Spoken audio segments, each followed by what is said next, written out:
Hello students, I hope you all are fit and fine. So this is the third video of our first chapter and the name of the chapter is Tracing Changes Through a Thousand Years. तो बेटे इस chapter में हमने पहले read किया है कि किस तरह से हमने लास्ट क्लास में रीड किया था किस तरह से जातीज़ की फॉर्मेशन होती है and today we are starting from the topic region and empire मतलब कौन कौन से एरिया पर किस किस राजा ने कब्ज़ा किया और उन्होंने अपना साम्राज्य किस तरह से बढ़ाया. So let us start. Large states like those of the Cholas, Tughlaq और मुगल्स एनकम्पास्ड मैनी रीजन्स. तो बेटे उस टाइम पीरियड में जो चोल थे, तुगलक थे या मुगल जैसे बड़े राजा थे, उन्होंने अपने अंडर बहुत सारे एरियाज़ को घेर लिया था. संस्कृत प्रशस्ति praising the Delhi Sultan Ghiyasuddin Balban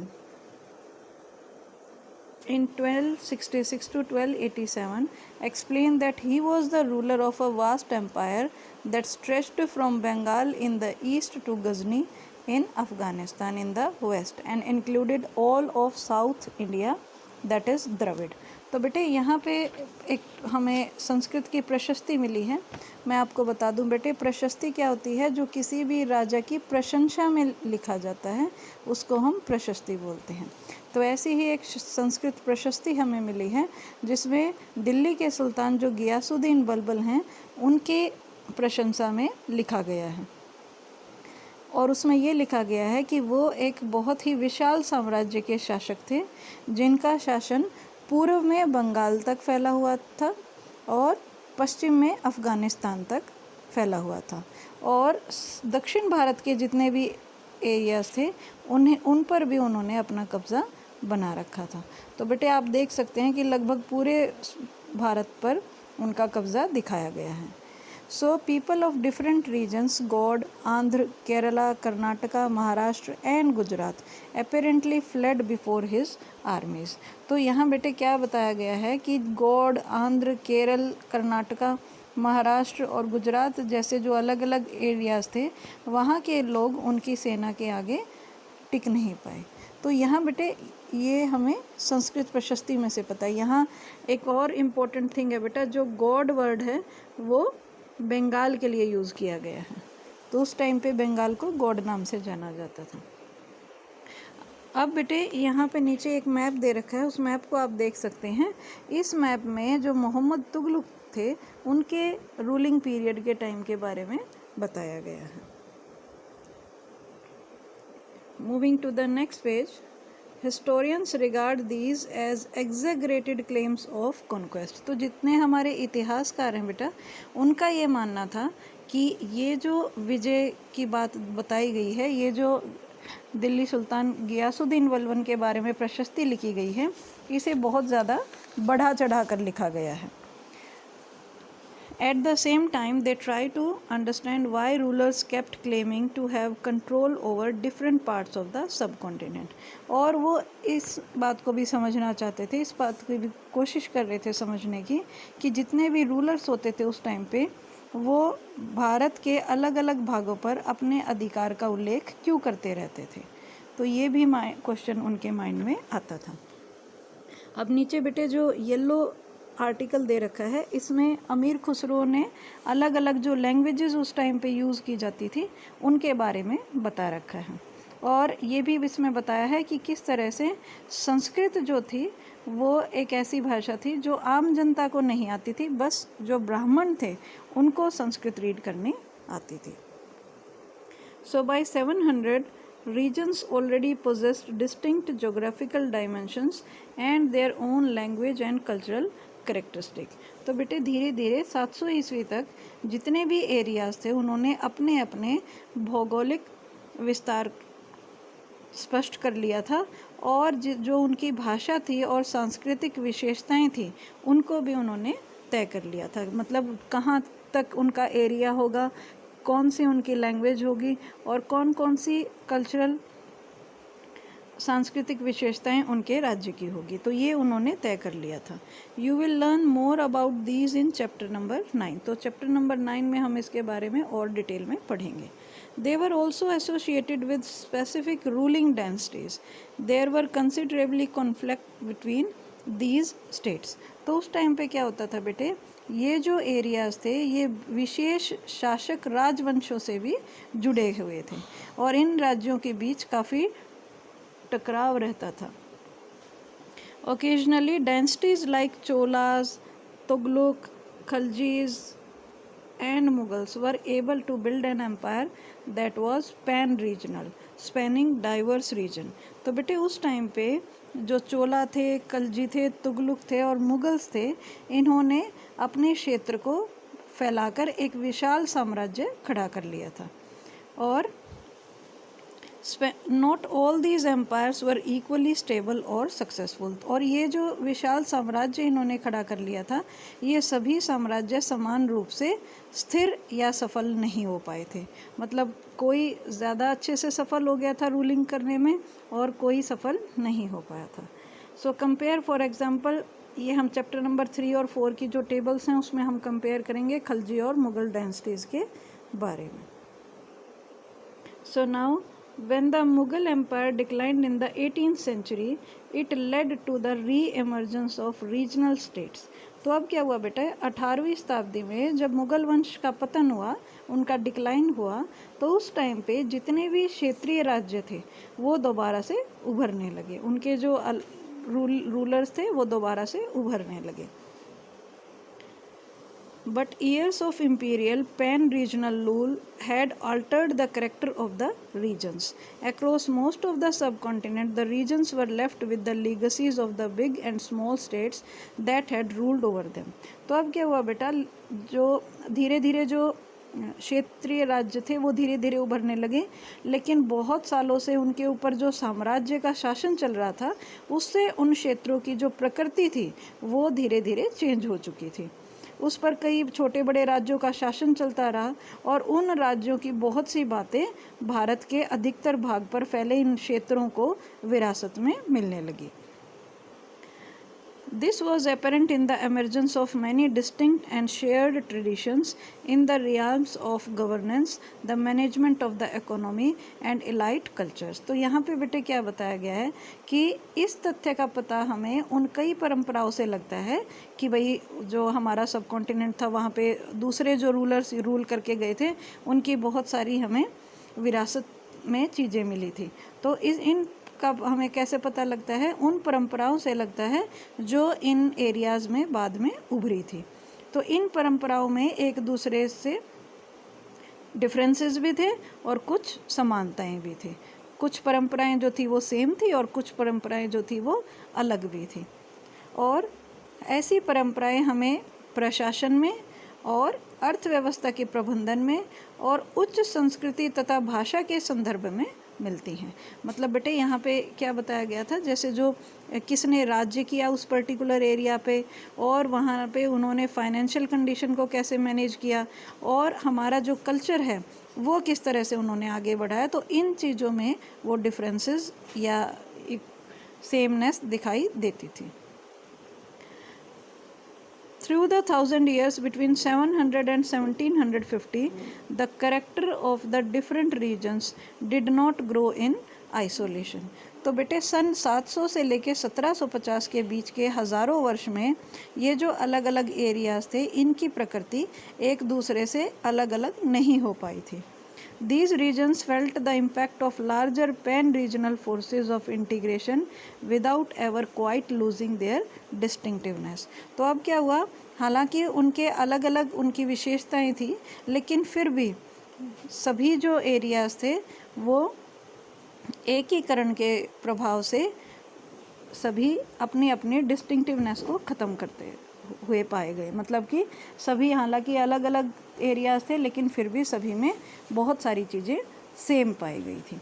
तो ये था बेटे हमारा रीजन एंड एम्पायर के बारे में. Now the next topic is old and new religions. So इस टाइम पे बेटे कौन कौन सी पुरानी रिलीजन्स थी और कौन कौन सी नई रिलीजन्स सामने आई उनके बारे में हम रीड कर रहे हैं. The 1,000 years of history that we are exploring witnessed major developments in religious traditions. तो इतिहास के जिन हज़ारों वर्षों के बारे में हम रीड कर रहे हैं बेटे, इस दौरान बहुत सारी धार्मिक परंपराओं में बहुत ज़्यादा चेंजेस देखने को मिले. People's belief in the divine was sometimes deeply personal, but more usually it was collective. तो कई बार क्या होता था बेटे, जो भी उस टाइम पे देवी देवता होते थे तो उनमें कई बार कुछ लोग गो की आस्था कभी कभी बिल्कुल ही व्यक्तिगत तौर पे थी. जैसे सपोज़ मैं किसी पर्टिकुलर देवी देवता को मानने लगूं, बट ज़्यादातर उनकी कलेक्टिव बिलीफ होता था. मतलब कि सभी आमतौर पर इस आस्था का स्वरूप सामूहिक होता था. जैसे ग्रुप्स में हम भजन गाते हैं, ग्रुप्स में पूजा करते हैं, तो इस तरह से collective belief in a supernatural agency, religion was often closely connected with the social and economic organization of local communities. तो ये बेटे जो किसी भी देवी देवता का जो सामूहिक आस्था थी, मतलब धर्म के ऊपर जो स्थानीय समुदाय के सामाजिक और आर्थिक संगठन से संबंध इनका जोड़ा जाता था. As the social worlds of these groups altered, so too did their belief. तो जैसे जैसे इन समुदायों का जो सामाजिक संसार बदलता गया, वैसे वैसे उनकी आस्था जो थी देवी देवताओं में, उनमें भी चेंजेस देखने को मिले. It was during this period that important changes occurred. तो इस पीरियड के दौरान बेटे, जो हम 700 से 1750 का रीड कर रहे हैं, इस पीरियड के दौरान बहुत बड़े बड़े चेंजेस देखने को मिले. In what we call Hinduism today, these included the worship of new deities. तो जैसा कि बेटे हम ऐसे परिवर्तन देखने को मिले जिनको हम आजकल हिंदुइज्म बोलते हैं, कि नए नए जो डाइटीज़ थी, नए नए देवी देवता जो थे, उनकी पूजा होनी शुरू हो गई. The construction of temples by royalty and the growing importance of Brahmanas the priests as dominant groups in society. तो कौन कौन से चेंजेस देखने को मिले? एक तो नए देवी देवताओं की पूजा शुरू हो गई, राजाओं ने मंदिरों का निर्माण करवाना शुरू कर दिया था, और समाज में जो प्रीस्ट होते थे, पुजारी या पुरोहित बोल सकते हैं, पुरोहितों के रूप में ब्राह्मणों का महत्व बहुत ज़्यादा बढ़ता दिखाई दिया, और उनको एक प्रभावशाली ग्रुप के रूप में भी इमर्ज होते दिखाई दिया. Their knowledge of Sanskrit text earned the Brahmanas a lot of respect in society. तो बेटे हमें पता है कि उस टाइम पे जो ब्राह्मण्स थे, उनको संस्कृत की नॉलेज थी, और इसी वजह से उनका बहुत बड़ा आदर होता था समाज में. Their dominant position was consolidated by the support of their patrons, new rulers searching for prestige. तो बेटे यहाँ पे क्या है कि एक तो जो ब्राह्मण्स थे उनको वैसे ही रिस्पेक्ट दी जाती थी, लेकिन इसके साथ साथ वो बहुत ही प्रभावशाली ग्रुप के तौर पर उभर के आए थे. ठीक है, जो दूसरे ग्रुप्स पर अपना दबदबा बनाते थे. तो कई बार क्या होता था, इनको संरक्षित किया जाता था, मतलब इनके पैट्रन्स द्वारा. पैट्रन्स कौन होते हैं बेटे? ऐसे कोई भी प्रभावशाली धनी व्यक्ति जो किसी कलाकार, शिल्पकार, विद्वान जैसे किसी अन्य व्यक्ति की मदद करे या उसको सहारा दे. तो ऐसे ही जो रूलर्स थे उस टाइम पे, जो नए नए शासक थे, उन्होंने अपनी प्रतिष्ठा बढ़ाने के लिए ब्राह्मण्स को और ज़्यादा सपोर्ट किया, और इस वजह से इनका दबदबा बाकी ग्रुप्स पर और ज़्यादा बन गया. One of the major developments of this period was the emergence of the idea of bhakti. तो बेटे इस समय के दौरान जो एक और महत्वपूर्ण परिवर्तन देखने को आया, वो क्या थी? द आइडिया ऑफ भक्ति, मतलब भक्ति की अवधारणा. Of a loving personal deity that devotees could reach without the aid of priest और इलेबोरेट रिचुअल्स. तो अब क्या हुआ बेटे, उस टाइम पीरियड में जो प्रीस्ट थे, पुजारी या पुरोहित थे, उन्होंने बाकी लोगों को इतना ज़्यादा दबाव बना दिया उन पर कि धीरे धीरे एक नई लहर उभर के आई भक्ति की, जिसमें कि बिना किसी पुरोहित के, बिना किसी प्रीस्ट के जो लोग थे, वो सीधा डायरेक्ट भगवान की भक्ति कर सकते थे. तो ऐसा देखने को मिला कि इसमें ईश्वर की कल्पना एक ऐसे देवी देवता के रूप में की गई थी जिसमें पुजारियों के बिना ही भक्त स्वयं पहुंच सके।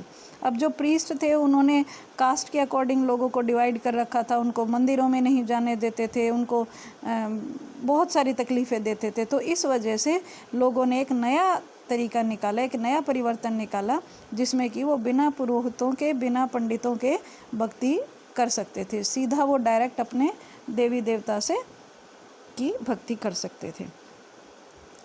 So you will be learning about this and other traditions in chapter 8। तो बेटे चैप्टर नंबर 8 में हम इसके बारे में डिटेल से रीड करेंगे। So this was also the period when new religions appeared in the sub continent. ये वो भी एक समय था बेटे, एक युग था जिसमें हमारे उपमहाद्वीप में नए नए धर्मों का भी आवागमन हुआ। Merchants and migrants first brought the teachings of the Holy Quran to India in the 7th century। तो 7th century में बेटे जितने भी हमारे व्यापारी आते थे या जितने भी हमारे माइग्रेंट्स आते थे, माइग्रेंट्स कौन होते हैं? जो दूसरी एरिया से हमारे एरिया में आते हैं, और जो दूसरी कंट्री से हमारी कंट्री में आते हैं उनको इमिग्रेंट्स बोलते हैं, और जो हमारी कंट्री से दूसरी कंट्री में जाते हैं उनको एमिग्रेंट्स बोलते हैं। ठीक है बेटे। तो इसी तरह जो माइग्रेंट्स होते थे वो होली कुरान की टीचिंग्स भारत में लेके आए, क्योंकि वो मुस्लिम्स थे व्यापारी, तो वो मुसलमान थे, तो वो कुरान शरीफ को पढ़ते थे, तो इसीलिए वो कुरान शरीफ को अपना ग्रंथ मानते थे, तो इसीलिए वो भारत में भी आके उसको फॉलो करते थे। फिर उनको देख के और लोग उसको फॉलो करने लगे।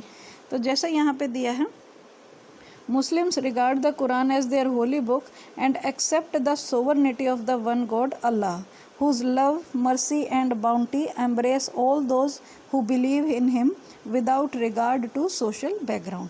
तो बेटे अब जो जितने भी हमारे माइग्रेंट्स आए थे या व्यापारी आए थे, उन्होंने क्या बताया कि कुरान शरीफ को वो धर्म ग्रंथ मानते थे, और कुरान शरीफ में को पढ़ने वाले क्या कर सकते हैं? केवल एक ईश्वर अल्लाह की पावर को वो स्वीकार करते हैं, और जिसका प्रेम, करुणा और उदारता अपने में आस्था रखने वाले हर व्यक्ति को बहुत ज़्यादा प्यार देता है, गले लगाता है, चाहे वो व्यक्ति किसी भी सोशल बैकग्राउंड का हो, मतलब किसी भी कास्ट का हो, किसी भी जाति का। क्योंकि हिंदूज़ में क्या था, जो ब्राह्मण्स थे वो लो कास्ट के लोगों को मंदिर में जाने ही नहीं दे रहे थे, उनको पूजा नहीं करने दे रहे थे।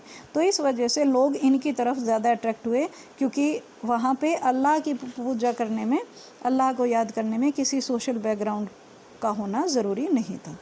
सो many rulers were patrons of Islam and the ulama learned theologians and jurist. तो उस समय पे बेटे बहुत सारे जो शासक थे वो इस्लाम और इनके विद्वान धर्मशास्त्री और न्याय शास्त्रियों, जो कि उलेमा हैं, उनको संरक्षण देते थे। And like Hinduism, Islam was interpreted in A variety of ways bye it's followers. तो जैसे हिंदुइज़्म का पालन किया गया, उसी तरह से जो इस्लाम धर्म का जो अनुयायी बने, उन्होंने भी अपने धर्म की अलग अलग तरह से व्याख्या की। There were the Shia Muslims who believed that the Prophet Muhammad's son-in-law Ali was the legitimate leader of the Muslim community, and the Sunni Muslims who accepted the authority of the early leaders, Khalifas of the community and the succeeding Khalifas। तो अब क्या था बेटे, इस्लाम धर्म के अनुयायी भी 2 भागों में डिवाइड थे, जो कि यहाँ पे बताया गया कि वो अपने अकॉर्डिंग अलग अलग तरह से धर्म की व्याख्या करते थे। तो मुसलमानों में कुछ शिया थे, शिया मुस्लिम, जो कि पैगंबर साहब के दामाद अली को मुसलमानों का नेता मानते थे, और कुछ सुन्नी थे जो खलीफाओं की पावर को स्वीकार करते थे। सुन्नी मुस्लिम्स और शिया मुस्लिम्स, 2 तरह के मुस्लिम्स यहाँ पे बताए हैं। So there were other important differences between the various schools of law, Hanafi and Shafi, mainly in India, and in theology and mystic traditions। तो अब क्या है बेटे, जो ये सुन्नी मुस्लिम्स और शिया मुस्लिम्स के बारे में हमने रीड किया कि शिया मुस्लिम्स का मानना था कि जो पैगंबर साहब हैं, मतलब प्रॉफेट मोहम्मद हैं, उनके जो दामाद थे अली, वो